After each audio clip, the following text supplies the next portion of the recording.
Viis vaim Jeesuse kõrbesse kuradi kiusata. Ja kui ta oli 40 päeva ja 40 ööd paastunud, siis tuli talle viimaks nälg kätte.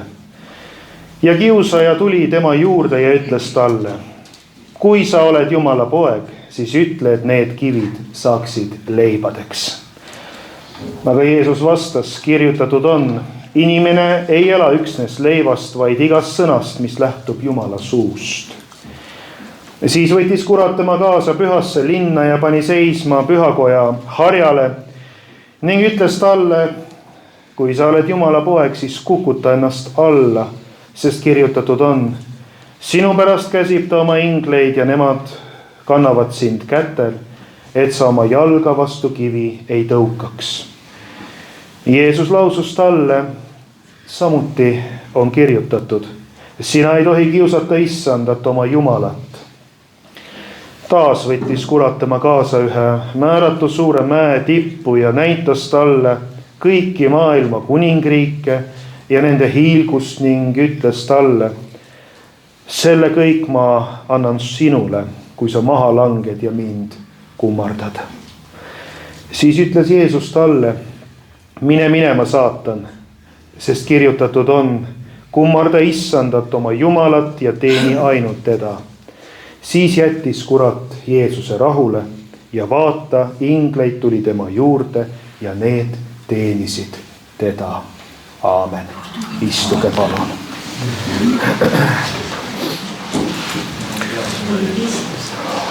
Oleme astunud suure paastu aega, Kristuse kannatamise aega. See on aeg, mil me saame keskenduda, rohkem keskenduda võitlusele patu vastu. Ja kohe alguses antakse meile pühakirja lugemistes selge ettekujutus nii-öelda lahinguväljast ja võitlusest, mida aga meil tuleb pidada. Jumal näitab meile Jeesuse näitel, kuidas see võitlus toimub. Kohe pärast ristimist läks Jeesus kõrbesse ja oli seal kelle kiusata? Saatana kiusata. Et pidage meeles, Jumal ei kiusa kedagi, nagu me ka pühakirjast teame. Kiusajaks on kurat, kes kasutab meie kalduvusi, meie nõrkusi. Kusjuures kiusamises ta kasutab just neid kohti meie juures, mis meil on kõige nõrgemad. Igaüks võib nüüd mõelda, mis on sinu juures see kõige nõrgem koht. Saatan kasutab seda ära, püüab seda teha. Seega, kui oleme vähegi vastu seisnud kiusatustele, siis on väga hea see, kui me tunneme oma nõrku kohti. Muidugi selleks peab olema palvelu, Jumala sõna valgel kõik, aga et me tunneksime iseendid. Ja need ongi need nõrgad kohad nüüd meis, mida Jumal tahab meis, ma rõhutan, esmalt muuta tugevaks. Aga mis on kiusatus? Inimesed kipuvad esimese hooga kiusatust ja pattu segi ajama. Me peame meeles, ega kiusatus kohe ise ei tähenda pattu. Kui meil tekivad mingid halvad Jumalaga vastuolus olevad mõtted, tunded, see veel ei tähenda pattu. Me ei tohi kiusatusega nõustuda. Veel vähem jõuda konkreetsete tegudeni. Meid katsutaksegi läbi. See on iga kristlase tegelikult üks ülesanne või kristlaste, see on meie kogemus, jah? Et me olemegi läbi katsutud. See on kristlase ellu üks kuuluv normaalne osa meie elust. Ja olla kiusatud tähendab saada läbi katsutud ehk ka usu põhiküsimustes. Aga järgnevalt vaatleme lähemalt Jeesuse kiusatusi, et me saaksime temalt õppida. Kõigepealt lugesime täna, vaim viis Jeesuse kõrbesse kuradi kiusata. Kõigepealt see kiusamise periood oli isa tahte kohaselt vajalik. Et et Jeesuses avalduks kuulekuse etalon, kuidas me loeme Heebrea kirjast. Heebrea 5:8. Ja olles küll poeg, õppis ta kuulekust selle läbi, mida ta kannatas. Kirjakoha lõpp. Et oma käitumise kogu oleku kaudu seistes vastu saatana kiusatustele. Tegelikult Jeesus demonstreeris ka oma tugevust ja Jeesus on kõige väeline tegelikult. See, et ta valitseb ja ka saatana üle. Jeesus ei saanud patustada oma loomuse tõttu. Ja võib-olla võiksime veel tähele panna, Jeesuse puhul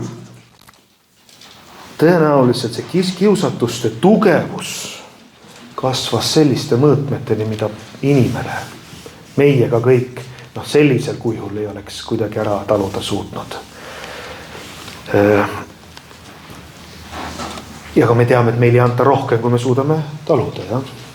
Me teame, et mida suurem on taluvus, seda suurem ka kiusatus. See on vaimuliku elu seaduspärasus. Jeesuse puhul võime öelda, et kiusatused tõenäoliselt olid mõõtmatult suured. Ja apostel Paulus ütleb aga lohutuseks meile inimestele, see on 1. Korintuse kiri 10:13. Senini pole teid tabanud muu kui inimlik kiusatus, aga Jumal on ustav, kes ei luba teid kiusata rohkem, kui te suudate taluda. Vaid koos kiusatusega valmistab ka väljapääsu, nii et te suudate taluda. Kirjakoha lõpp. Ja Jeesus näitas meile siin eeskuju. Tema pidi kiusatustele vastu seisma lõpuni. Ta ei tohtinud kergendada oma hinge pattu langemisega. Ja vaadake meie kogemus ka. Kui me nüüd anname järgi, me kergendame oma hinge. Ja? Tihtipeale, kui me lähme kiusatusest edasi, satume sellesse lõksu, anname järgi, me kergendame oma hinge. Jeesus ei teinud seda. Ja ka meie ei tohi kergendada oma hinge pattu langemisega. Ehk siis siin on õppetund meile. Pattu tegemine ei tohi olla selleks ventiiliks, selleks väljapääsuks, kui sa oled kiusatuses. Tundub, et nüüd ma kergendan oma olukorral, annan järgi sellele patule. Ei, see ei tohi olla see ventiil. Mis on ventiil? Võite ise öelda, mis on tegelikult see ventiil, mis meid peaks välja tooma sellest olukorrast, kes võib pakkuda. Jalgratta kummiventiil, uupertakse siis. Palve. Jah, kui me otseselt ventiilile mõtleme, kui me ülekantud tähenduses mõtleme sellele ventiilile, et kus see surve välja läheb, siin kõlas õigesti ka, et palve on see. Aga jalgratast parandades võib ka palvetada, et eks see palve kuulub igasuguse tegevuse juurde. Nii et palve ja teadmine selle juures, et kiusatus ei kesta igavesti. Ta saab läbi. Ka kannatused ei ole igavesed. Isegi kui see kõik ületab mingi hetk elu ja surma piiri. Kristlasena me ka sellega arvestame lõpuks. Aga tihtipeale juba varem. Tegelikult meil antakse võimalus kiusatusest üle saada. Ja kuidas meil veel lugesime täna? Kiusaja tuli Jeesuse juurde, ütles talle, kui sa oled Jumala poeg. Ütled, et kivid saaksid leibadeks. Jeesus vastas, kirjutatud on, inimene ei ela üksnes leivast, vaid igast sõnast, mis lähtub Jumala suust. Ja see oli nüüd esimene kiusatus. Ja võime öelda, et esimene kiusatus nendest kõigist oli ehk lihtsaim. No selles mõttes ta oli konkreetne. Ta oli nagu lihalik kiusatus. Ja siiski, siin on midagi muud juures olulist. Juba esimene kiusatus puudutab väga otseselt Jeesuse kui poja ja Jumala isa omavahelist suhet. Saatan lootis ehk sellele, et ehk Jeesus oleks Jumala poeg, võiks lubada endale tegu, mis ei sõltu Jumalast, Jumala isast, tema väest tahtest. Et Jeesus võiks oma sõnadega ise muuta kivid leibadeks ilma isata, rõhutan. See on esiteks ja teiseks, et Jeesus võiks korraks mitte arvestada Jumala tahtega. täpselt samamoodi, sama kavalalt tegutseb Jumal ka meie puhul. Ta üritab kõigepealt lagundada meie ja Jumala vahelist suhet. Tegelikult üritab üldse suhteid lagundada. Panete tähele, kuidagi saatan tegutseb nii, ta lõhub suhteid. Suhet Jumalaga, suhteid inimeste vahel, abielusuhteid, vanemate ja laste vahelisi suhteid, kõik see, üldse inimeste vahelisi suhteid. Saatan üks suhete lõhkuja. See on tema nagu eesmärk. Ja esimesena üritab lagundada inimese ja Jumala vahelist suhet. Ja nüüd läbi füüsiliste kiusatuste ka Jumal tegutseb, tuleb meile appi, aga saatan läbi selle lagundab meie usaldust Jumala vastu. Jumal on ju meiega selles kõiges, aga saatan üritab suhet rikkuda. Usaldust küsimärgi alla seada. Ja saatan üritab meid eemale juhtida Jumala tahtest. Et me ei teeks Jumala tahet, et mingit oma tahet. Mida meie vana loomus igatseb, jah. Jeesus tegutses saatan peenelt ja kavalalt. Kui sa oled Jumala poeg. Ausalt öeldes seda kavalust me täna kirjakohtadest nägime veel. Mäletate seda hetke, saatan ütleb, kui kiusab, ei te sure mitte. Võt selline vale. Ei juhtu mitte midagi. Kõik on korras. Tee see asi ära. Midagi hullu ei ole. See on see pettus. See on meie südames tegelikult, kui me anname patule järgi. See on kogu aeg seal. See sama selline pettus, see küsimus. Nüüd küsib saatan Jeesuse käest, küsis, kui sa oled Jumala poeg. Pani juba kahtluse alla. Aga Jeesus teadis sellisest teost, mida saatan temalt ootab, oleks Jumala isa tahet. Jumala tahe seisnes selles, et siin Jeesuse kohus oli seista kiusatustele vastu. Lõpuni. Vaatame teist kiusatust. Kurat võttis Jeesuse kaasa pühasse linna. Jeesus asetati seisma pühakoja harjale. Kurat ütles talle jälle, kui sa oled Jumala poeg, kukuta ennast alla. Ja kusjuures pange tähele, saatan ka ütleb siin, et kirjutatud on. Kui tsiteerib. Sinu pärast käsita oma ingleid ja nemad kannavad sind kätel, et sa oma jalga vastu kivi ei tõukaks. Ja Jeesus vastas ka kirjutatud.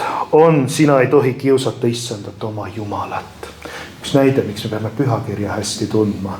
Ega saatan võib väga kavalalt läheneda meile, aga kas me oskame Jumala sõnaga vastata nendele lähendamist. See on igaühel oma südames läbi katsuda. Aga mis nüüd siin juhtus? Nüüd saatan kiusas Jeesust, üritades temast tekitada pürgimust. Siin on mitmeid nüansse, aga ma toon välja siin. Pürgimus teha ennast kõigile nähtavaks, olla populaarne inimeste seas, meeldida inimestele. Ka siin kurat kiusab nagu esimesel korral, kui sa oled Jumala poeg. Tegelikult, et kui sa oled Messias, see võitu, salvitu, see, kelle kaudu pidigi lahendus tulema. Nüüd, kui sa kukutad ennast, ei juhtu midagi halba. Kukuta ennast, küll Jumal lahendab ära olukorra. Me peame teadma seda, et Jeesuse ajal paljud juudid Vana Testamendi profeteeringute põhjal uskusid, et tuleb päev, et Messia tuleb päriselt taevast alla, ilmub templisse, ootus oli. Ja seega ütles nüüd saatan Jeesusele, aga miks sa ei võiks teha seda, mida ootavad sinult inimesed? Tee ime nende silmis. Näita, et sa oled Messias. Veel kord, tegelikult me teame, et Jeesus näitas oma väge paljude tegude läbi. Aga need olid õiged hetkel, õiged olukorrad, imeteod, mida Jeesus tegi siin, oli saatana kiusatus, mida ei olnud vaja kuidagi täita. Siin ei pidanud Jeesus kuidagi näitama midagi ja kurat kõneleb lisaks väga kavalalt tsiteerides Piiblit. Juhin teie tähelepanu, pangem tähele, kurat tsiteeris siin 91. psalmi poolikult. Ta justkui ütles nüüd, mis pühakirjas kirjas on, aga ta jättis mainimata, seal on lisaks kirjas. et lõpeb ära, et sa oma jalga vastu kivi ei tõukaks. Lisaks kirjas, tema annab oma inglitele sinu pärast käsu sind hoida kõigil su teedel. See jäi välja. Kõigil su teedel. Seda kõigil su teedel, seda saatan ei toonud välja. Jumal ütleb oma sõnas, et ta hoiab kõigil su teedel. Aga mida tähendab pühakirja järgi kõigil teedel? See tähendab, et Jumal kannab kõikides olukordades, kiusatuses, raskustes seda, kes on talle kuulekas. Kes tahab igatseb südames täita Jumala tahet. Tarvis on vaid üht kuulekust Jumalale. Me teame, et usk ei ole teadmine Jumala olemasolust, vaid usaldus, ustavus. Kui Jeesus oleks visanud end alla templikoja harjalt, tahes olla näiteks populaarne inimeste seas, siis ta ei oleks täitnud Jumala tahet, ta oleks Jumala tahtega vastuolu läinud siin. Kui ta oleks hüpanud, et tõenäoliselt siin oleks viga saanud, siin ei olnud seda olukorda, et Jumal oleks siis hoidnud, aga veel kord Jumal ei ole endaga vastuolus, Jeesus ei läinud sellest kiusatusega kaasa. Ehk siis see, kes ei täida Jumala tahet, ta ei saa oodata ka Jumalalt abi. Nüüd on see, me kaalume läbi, kui palju me palveta, Jumal tule tee seda, Jumal tule aita siin, Jumal tule korralda need asjad. Kui palju me ise igatseme, et päriselt täita Jumala tahet. Kui palju me oleme küsinud, Jumal, mis on sinu tahe? Mitte ainult üldisemas plaanis, vaid ka isiklikult, eks ole, minu elus, sinu elus, meie iga elus. Et ma igal päeval otsin ja igatsen järgida Jumala tahet. See ei pea olema sellisel tasandil, tead, nagu vahel öeldakse, et mõni inimene on punane piimapakk ja on sinine piimapakk. Jumal näita mulle poest, mis on sinu tahe, mis sinne piimapakk välja valida. See ei pea nagu, ma ei tea, mis tasandil teil on, aga põhimõtteliselt me ei räägi sellest välisest, sellisest jälgimisest, vaid see, et su süda on seal, et ma igatsen Jumalat. Ma igatsen Jumal, kuidas sinu tahe võiks sündida minu elus. Mis on see, mis mind täna ees ootab? Kes tuleb täna minu elu teele? Kellega ma täna kohtun? Kuidas ma saan, issand, sinu tööd teha siin maailmas? Võib-olla Jumal juhib meie ellu kedagi. Võib-olla saadab mingisuguse olukorda, kus me saame ise õppida midagi või armastada kedagi, väljendada armastust oma lähedastega ka. Mis on need olukorrad? Kuidas me saame õppida, et me järgiksime Jumala tahet? Siis on meil oodata kindlalt Jumala abi, kuigi Jumal kannab meid ka igas olukorras, aga veel kord, et olla kindlad. Kui me palume midagi, et me ka saame, siis me saame seda, mis on Jumala tahtega kooskõlas. Siis palujale antakse. See on mitte kõike ei anta, vaid mis on Jumala tahtega kooskõlas. Ja nüüd kolmas kiusatus. Taas võttis kurat Jeesuse kaasa ühe määratu suure mäe tippu. Lugesime, näitas kõiki maailma kuningriike Jeesuse, nende hiilgust. Ta seal veel ütles, selle kõik ma annan sinule, kui sa maha langed ja mind kummardad. Nii saatan kõneles Jeesusele. Ja Jeesus ütles, mine minema saatan. Sest kirjutatud on kummarda issandat oma Jumalat ja teeni ainult teda. Ja siis me loeme, siis jättis kurat Jeesuse rahule ja vaata ingleid tuli tema juurde ja need teenisid teda. Kirja kohal lõpp. Viimane kiusatus oli selline, mis puudutas konkreetset Jumala plaani Jeesusega. Jeesuse kuninglikkus ju pidigi Jumala plaani kohaselt saama ühel hetkel avalikuks. Ja nüüd saatan näitab Jeesusele kõiki maailma kuningriike, nende hiilgust. Me teame, need kuningriigid praegu on antud saatana käsutusse, see maailma kuningriigid. Veel on saatan selle maailma vürst. Praegu on veel saatan meelevald siin maailmas. Kiusates Jeesust oli saatanal tõepoolest, me peame meeles pidama, tal oli tõepoolest meelevald ka anda need kuningriigid. Et siin saatan ei lubanud midagi sellist ulmelist kuskil kaugel, vaid konkreetselt, et tal oli võimu seda ka anda. Mis tingimusel? Kui Jeesus alistab saatanale. Ja saatan manipuleerib siin Jumala plaaniga Jeesuse suhtes. Jeesuse puhul oli Jumala plaaniks valitsemine, aujärjelistumine. Ja ometi see pidi hoopis teistmoodi ja tuligi teistmoodi esile, me teame.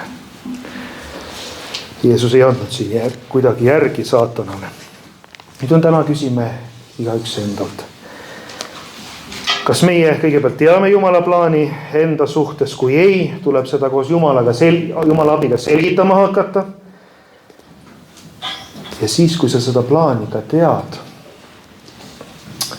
et siin mingit kavalat kiusatust ei tule. Et sa arvad, et sa teed Jumala tahet, aga võime ikkagi mööda panna. Et siin sellist kavalat kiusatust, et me selle Jumala abiga läbi näeksime. Ja saatan võib kavalalt kiusata ka nii, et aga ma täidan kohe selle plaani. Jumalal on plaan, kohe täidan. Jumal alati ei tegutse nii.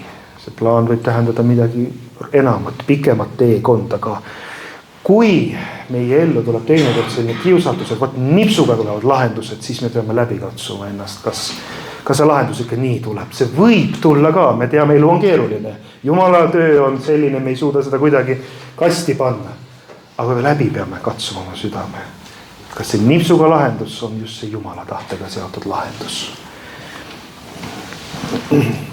Isegi kui see nipsuga tundub meile, et see ongi see tee, see ongi see tahe, et siin peab olema läbikatsumise koht.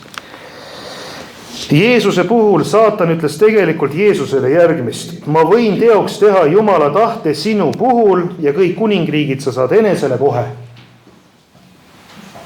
Seal ei oleks olnud ei ristisurma, ei kannatust, mitte midagi, kohe. Ja siis muidugi Jeesus ei oleks ristile läinud, ei oleks meie päästeks toimunud seda, mis toimus tegelikult, mille eest me nii tänulikud oleme igal päeval. Kui Jeesus ei oleks läinud ristile, see oleks vastuolus Jumala armastava plaaniga päästa meid kõik ja päästa kogu maailm ja kogu loodu, lunastada, vabaks osta. Ja mida Jeesusel oleks see tähendanud? Tegelikult, kui me mõtleme, nii imelik olukord, kui saatana plaan oleks näiteks läbi läinud, kujutame ette. Jeesusele tähendaks see, et ta oleks alistunud enesest madalamal olevale, loodud olendile. Veel enam pattu täis olendile, eks ole. Aga Jeesus ei allunud nendele provokatsioonidele ja sellistele provokatsioonile ei tohi ka meie alluda. Ja lõpuks küsime, et kuidas peaksime toimima praktikas, mida Jeesus tegi. Et paar praktilist nõuannet paastu ajaks, küllap me seda teame, aga ma arvan, et see on asi, mida lihtsalt tuleb alati korrata. Rajale peame tagasi alati suunduma. Jeesus kasutas tõesti Jumala sõna, seda lugesime. Ja Jumala sõnaga hädal olles valgustatud Jumala poolt. Jumala sõna on mõõdupuuks meie elus. Ja nüüd kui me siis paastume südamest, mitte reegli pärast, vaid otsides issandat. Siis nüüd paastumine on see, mis õpetab meid kontrollima oma ihu. Me saame kogemuse. Me saame nüüd kogemuse, et jah, et me ei ela üksnes leivast, vaid igast sõnast, mis lähtub Jumala suust. Ja tegelikult lõpuks Jumala tahtest. Ja samuti, et Jeesus kasutas Jumala sõna kuradile vastu seismiseks. Olen seda näidet toonud, et kui palju meil näiteks ka peas on Jumala sõna. Kui sul on vaja sel hetkel, no ei ole sul võimalik seal võtta siis piibel.net. Ei ole, pead kohe reageerima, olukorras olema. Et meil oleks palju selliseid meid kõnetavaid kirjakohti, et me tunneksime Jumala sõna. Meenutagem apostel Paulusel oli tõenäoliselt peas kogu Vana Testament. Mis oli haridus omal ajal. Et see on meile julgustuseks, et me suudaksime vastu seista saatana kiusatustele. nii et see on üleskutse uurida pühakirja. Seda enam, et meil on raamatu aasta. Et piibel oleks keskmes siis ja kogudustes on piibel, see raamatute raamat. Ja paastu aeg suunab meid enam tegelema pühakirjaga, lugema, kuulama, keskenduma pühakirjale. Nii et uurigem piiblit eriliselt paastu ajal, aga ka muul ajal ja palve. Palvest oli juba juttu. Palvet, et palvetaksime, oleksime palveosadusesse enam. Ja see on küsimus meile kõigile, kas meil on tugev sideosadus Jeesusega. See on ju see, mida me igatseme, sest ainult koos Kristusega võidame päriselt kiusatused. Mitte üksi, keegi omast jõust. On olemas üks võrdpilt, olgu see siin lõpetuseks. Selles võrdpildis, see on tõesti selline olgu siis nagu tähendamissõna, aga Jeesus on nagu üks, kujutame ette sellist pilti, on üks lõke, tuli, kuigi pühakirjas tegelikult Jumal põletab tulega, pühadus, eks ole, ja tuli on omavahel seotud. No siin kujutame ette, et see võrdpilt, Kristus oleks kui justkui lõke, mis on meie ülesanne. Meie peame astuma lõkkele lähemale, aga see lõke on eriline, kujutame ette.